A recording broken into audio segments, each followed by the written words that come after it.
My name is Kevin Larson. I'm a MBCP and certified risk management professional. I'm based out of New York City, and that's where I'm coming from today. How does business continuity contribute to an organization's resilience? So the business continuity program in any organization is really a reflection of how the organization views its operations and how they can actually maintain those operations regardless of environment. The more input and the more structure a company has around that, the better you can tell or see the level of operational depth that they have. Because within any kind of business continuity situation, that operational depth is always tested, because you're having to go from where you're normally comfortable to a place where you're very uncomfortable. So one of the things that business continuity does for an organization is it allows them to understand that not only can they just do things when things are fine, but they have that confidence and that operational depth within their organization to be able to manage and maintain regardless of the environment that they have to do it in. And I think that one of the things that over time people are starting to see is that it's not just about necessarily business continuity events per se, it's about operations in any environment. It's operations at any time. And I think that, businesses especially, as we continue to evolve our programs and continue to evolve our professions, hopefully they begin to see that operational integrity that our profession brings to the table in terms of how they do their business. How do you kind of integrate business continuity when you are dealing with that type of environmental situation? So there's a number of different things I think that you wind up being faced with, right? I mean, the focus is generally in three primary areas, right? You're looking at staff, you're looking at your facilities, and you're looking at the technology those facilities and staff leverage to perform their operational requirements. Within the context of environmental disasters and how we're looking at BCP now, everything gets layered on top of one another. And so understanding your staff profile, understanding your facility profile, and then understanding your technology stack and that technology profile just as an operational day-to-day component is very important. But then when you start to layer things on top of that, like COVID, like wildfires, like extreme temperatures, drought, all of these things layer on top of each other, right? And they become not only different threats, but also different risks that all three of those things have to take into account, not just in their day-to-day operation, but also in any adaptations that you have to make because of something that's occurring.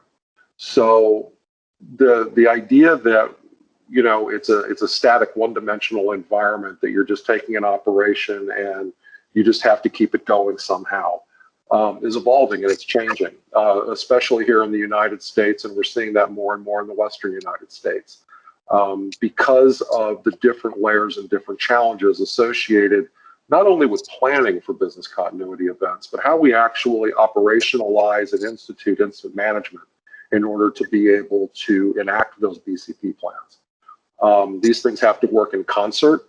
And I think you're starting to see a much deeper sense of integration between business continuity programs and incident management programs that are instituted by, not only firms, but entire industries. I think one of the things that we have to recognize is that individual success within the space is important, certainly for our shareholders and our own bottom line. But sector success or industry success is just as important. So companies being able to combine those resources and combine that knowledge, whether it's from education or it's from actual execution and practice, becomes really, really critical, especially in environmental disasters, because they're totally unpredictable. It's like a tornado. The conditions are ripe for a tornado anytime, right? But you don't have the 5 days that a hurricane gives you to plan for it. You just have to be prepared all the time. The same thing is true with companies and sectors and industries, right? We have to be prepared all the time. And it takes a village, and we've, for a very long time, we've always looked at this as very singular, very siloed types of responses. And I think one of the things that will become important in the future is our ability to understand that all of our success are tied to all of our success, right? It's not just one company, right? It's all of our companies, because we all thrive in these circumstances if we can band together. The current pandemic has changed the perception and uptake of business continuity in where you are in New York. The depth that the pandemic has affected or changed our thought process within risk, within operational resiliency, continuity, threat intelligence, and understanding what those threats are in different areas is really starting to have an evolutionary effect, I feel like, in our business, in our world. Not just from a business continuity perspective, but I think just from an operational industry perspective, regardless of what that industry is, whether it's manufacturing, farm bio, finance, whatever that may be. COVID's forcing you to rethink how we consider what working is, how we consider what success is. And that ties directly to what we do, right? Because our success or failure is totally dependent upon the operational success or failure of our BC plans being executed in a specific environment. So one of the things that COVID's forced us to go and do is sit there and reconsider what we're going to define as operational success in an incident or in an event or an outage, right? Because it's not just one-dimensional anymore. It's not just about keeping the lights on, right? Especially in an event that's gone on now for pushing 2 years, right? The dynamic has changed significantly over this course of time. And honestly, I feel like, especially here in the United States, but I would say globally as well, it's a very, very evolutionary moment in our business and in our profession because of it, you know. And you want to be able to thrive in these circumstances, and you want to be able to realize success from, you know, what has been a horrible tragedy globally for so many people, you know, both because of lives lost, but because of jobs lost and companies lost. And the human impact on this has really changed the face of our business in a lot of ways, right? Because now, if this had happened 5 years ago, maybe the technology doesn't support the adaptations that we've actually employed here to be able to have people work from home, right? And be able to be successful at it, not just do it for a short amount of time. So the impacts globally, you know, it's not just a US impact or a North America impact. You know, we're recognizing and we're learning things from all of the different regions, whether it's APAC, whether it's Latin America. The one thing, if nothing else, the pandemic has shown us is that this is not a national response. It's a global response. And those lessons learned have to be global as well. Why do you think that business continuity training is important, and who do you think it's for? Oh, that's a great question. You know what? It's interesting that, you know, we tend to think of business continuity training within our own profession as being able to train those professionals to be able to go out and actually be educators and be able to employ this in our different programs, in our different companies. But one of the things that I feel like we have to really be able to keep to heart is that the people that we're teaching and the people that we're training and the people we're educating don't do this for a living. That's always been the mindset, right? Is that, well, you know, he's a doctor or he's a lawyer or he's a, you know, whatever. And, you know, he doesn't do this for a living. And so it's going to be really, you know, there's a lot of work that has to be done to do that.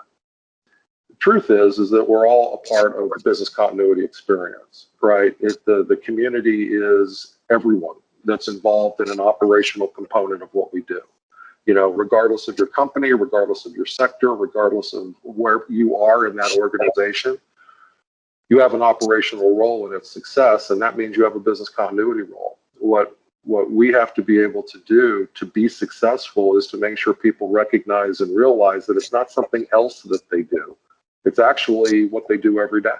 It's just a question of, is the sky blue or is it pouring rain outside and I have water up to my ankles, right? I mean, that really becomes the question. And I don't think it goes too far to say, especially with the pandemic, especially with the environmental situations that we've seen around the world, that understanding and that culture of business continuity and operational resiliency is vital to a company's success at every level of that company. You know, you're only as strong as your weakest link, they say. And certainly that's very true in business continuity. If we don't take the advantage to help educate throughout that organization and be able to help get people to start thinking about these things and make it a part of the conversation within your organization and community, you're not going to know what you don't know. And that can cause, issues down the line that we can't even foresee. Because, the old adage is true. You can't plan for everything, but we can start planning for some things. And I feel like, an organization that embraces that business continuity philosophy will help make their people more successful, and that ultimately will make them more successful. Okay, so looking at the future, do you think that business continuity is key for organizational resilience? Oh boy. Yes, but it comes with a couple of very specific, thoughts, right? Business continuity and operational resilience are hand in hand, right? They're twins, right? They have to be twins, right? Just like operational resiliency, business continuity, and incident management are cousins, right? They're related, they're closely connected, and they have to be maintained that way. In the future, as we continue to evolve our programs and involve our profession, right, and continue to progress the way we see and think about operational resiliency, business continuity, and how they impact different areas and aspects of an organizational operation, we have to start making sure that we are a part of that operational conversation and not that siloed business continuity specific, we only deal with them when there's a disaster perspective, right? I think one of the challenges that we have in the business is that we get pigeonholed a lot in certain businesses and certain sectors because we're looked at as the disaster people, or we're looked at as only responding to certain things in a specific way. The truth is that our role is an operational role. It's a deeply operational role. And in the future, as we continue to progress our programs, we have to make sure that we're able to take that operational knowledge and the operational depth that exists within our organization and actually leverage it, right? We have to kind of change the dynamic and change the conversation. It's been passive before because it's always planning, and execution always looks different. We have to now start looking at how do we operationalize this? How do we make this functional in something that's actually occurring, right? And so the evolution in the future has to be about taking it from that static binder that used to sit on your boss's desk and actually have it become something that's living and breathing and vital to a company's success. And that's a part of its, it's a part of its lifeblood. And it's not something that sits on a table somewhere. As a profession, we have to be conscious of the fact that, the conversation to change requires us to drive that conversation and help create that change. We do that through education. We do that through lessons learned. One of the things that I think is going to become very, very important for every organization and every program to do is really take a much more forensic look and a forensic approach to how you've handled issues and problems in the past. Right? Because you need to be able to take that lesson learned and that education and apply it to something and not leave it in email, buried in a server somewhere. You need to bring it out to light, and you need to be able to do something with it because those things drive business plans, right? Sometimes a successful response or a failure can only be improved. It can only have something positive come from it if you take it out, rip the Band-Aid off, and actually begin to implement the change that you need to be successful. The other thing that I would say that I don't think we talk a lot about is we have to learn whether or not we're getting better at this.